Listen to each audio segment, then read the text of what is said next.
Hello, welcome to Unicorn Princess Tarot. So, ito yung reading natin for Water Sign, Cancer, Scorpio, Pisces. Ito kung liwat resonate sa mga gusto mong personal reading, Jing Tarot Reader. Message mo lang siya sa Facebook. Kung gusto mo naman sa akin, Madam Space P as in Princess, and then lagyan mo na lang din ng space sa dulo para mas madali mo siya makita. By the way, medyo gagawin ko yung reading na sa paraan na komportable ako kasi medyo pagod na po talaga ako honestly. Pero, my spirit guides are telling me, hindi, gawin mo yung reading na to, ganito, ganyan. And, yeah, I have my teddy bear here with me. Ay, hindi pala to teddy bear. So, anyway, kung ayaw mo ng ganitong klaseng reading, kung gusto mo na nakikita yung card, mag-next video ko na lang or i-check mo yung ibang video namin na meron namang ganun. Okay, so any positive comment, maraming salamat dyan.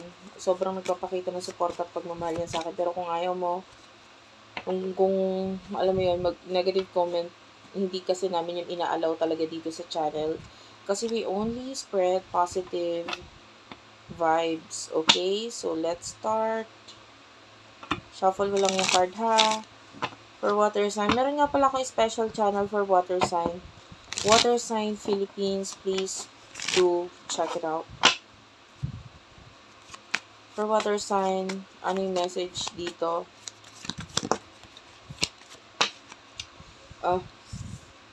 Guys. Money, money, money, money. Ang ganda nito, i-manifest mo. I can see a lot of blessings, money, na paparating sa buhay mo. Or pwedeng, there's a money na pwedeng maging dahilan para mas mag-grow ka pa. It's some kind of investment. Pero of course, kailangan mo mag-consult sa talagang financial advisor, not me. Pero nakukuha natin dito, there's a possibility of you will be using money para mas mag-grow ka pa, para mas mag-increase pa yung finances mo or yung pera mo, source of income. And I feel like ito magdudulot ito ng pagkaselos or pagkainggit sa mga kalaban mo or naiinggit sa'yo. I don't know, could be kapitbahay, could be if this is a business, could be yon yung mga, or kung katrabaho, then I can see pagsaselos or pagkainggit mula dito sa mga taong ito. Wala sila magagawa, it's just that you are attracting money Na-attract mo talaga yung pera or yung blessings. Yung iba, instead of alam mo yun, harapin yung kaaway and then makipaglaban sa kanila. What I see here is that iniwasan mo or nilayuan mo or hindi ka nag-focus sa kanila. Mas nag-focus ka sa strength mo, sa galing mo, sa kung ano pa yung magagawa mo sa sarili mo para mas maging mas better ka. Which is ganoon naman talaga yun eh. Kasi the more na mag-focus ka sa ibang tao or sa nangyayari sa buhay nila, hindi ka mag-grow. Tendency, ikaw ay parang mafe-feel mo lang yung kalungkutan or sadness or hindi ka matutuwa. Yun, di ba? Pero if you will focus doon sa strength mo, ano yung magandang gawin para, hindi naman para talunin sila, but rather, para mas mai-increase mo or mas maayos mo yung buhay mo. Di ba? Ang tendency, mas lalo magiging maganda yung buhay mo or magiging mas maganda yung balik nito sa'yo. So, of course, you focus on yourself, mind your own business. Yun lang yun. Person nakakonect mo, sino to pagdating sa love. This is love reading, by the way.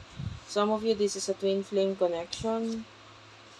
The Phoenix, ang daming transformation nangyayari sa buhay niya ngayon, A lot of endings. Hindi siya happy, actually, doon sa endings na yun. The Coffin. Wala namang endings na hindi naging mahirap or hindi naging masakit. Laging meron at meron So, itong person na to, ang daming ending na nangyayari sa buhay niya. Pero parang wala siyang choice kundi tanggapin yung mga ending na yun. Alam mo yun? Emotions ninyo sa isa't isa. Hammer. Yeah, you're really fixing yourself.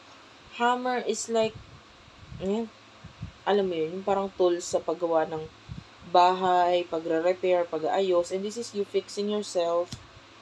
And you're working on it. Working on,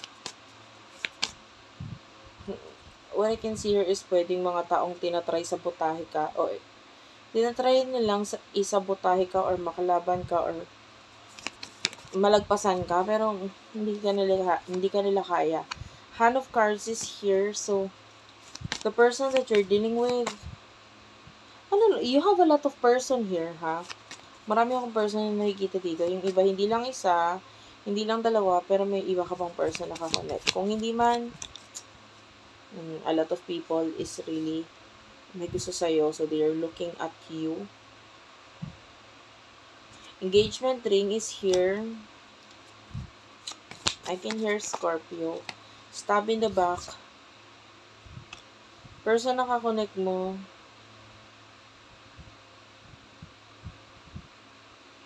nasasaktan siya nang hindi mo alam. Kaya yung iba nga kasi this is an admirer. Nasasaktan siya nang hindi mo alam. And yung iba sa inyo, if this is a past person, nasasaktan siya sa separation na nangyayari sa buhay sa inyo. Physical separation, spiritual yung iba, communication pwedeng wala. And pwedeng minsan na nagkaroon ng partnership, friendship sa inyo nitong taong to, so parang longing siya doon. Gusto ko pang mabalik to, gusto ko pa ng ganito, ganyan. Kaya lang, mahirap pwedeng, sa ngayon mas nakikita natin niloloko niya yung sarili niya. Parang gusto niya naman talaga makipag-connect or communicate sa'yo, kaya lang, parang hindi, baka nasaktan talaga ako, hindi ko kayang makipag-connect or communicate dito sa taong to. Or yung iba, kaya siya nasasaktan kasi walang communication nangyayari sa inyo. Okay. Pero nagmamatigas pa rin siya. What will happen in the near future sa inyong dalawa? For water sign. Twin flame. This could be a twin flame. Talking is here. Clarify the talking. The Sword and Rose. This is clarity, truth. Clock. Lightning. And not today. I mean, eto yung iba sa inyo, honestly ha, pwedeng nalaman mo yung information or may mga idea ka regarding sa emotion nitong taong to dahil sa separation na nangyayari sa inyo, tapos kakanood mo ng tarot reading, parang naririnig mo na, para sa akin yung message, may gusto siya sa akin, etc. Una sa lahat, huwag ka muna mag-assume. Pangalawa, huwag ka muna gumawa ng movement kasi the more nagagawa ka ng movement dito, nakikita natin na ipagtutulakan ka lang niya. Ang weird ng person mo, like the Scorpio energy. Hindi ko sinasabing zodiac sign niya is Scorpio, pero pwedeng malaki yung Scorpio or malakas yung Scorpio sa kanyang chart.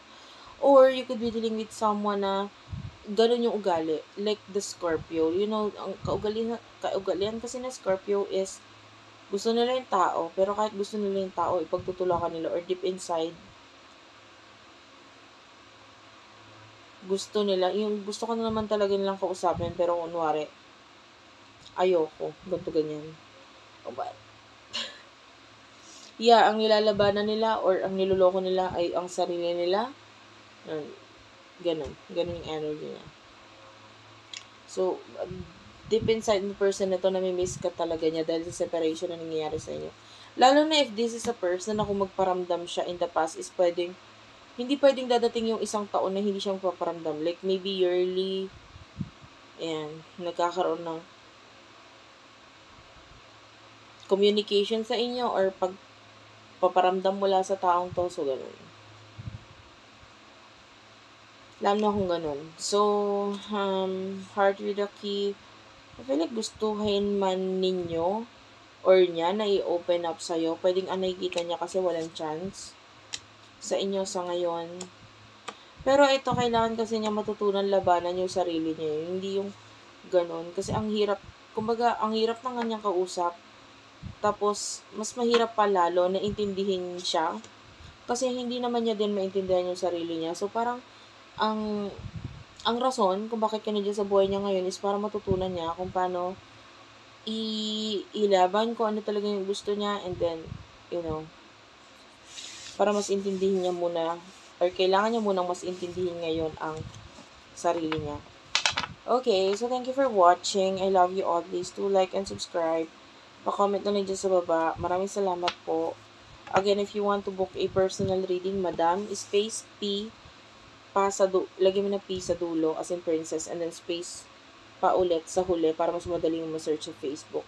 I love you all. Thank you for watching, and bye-bye.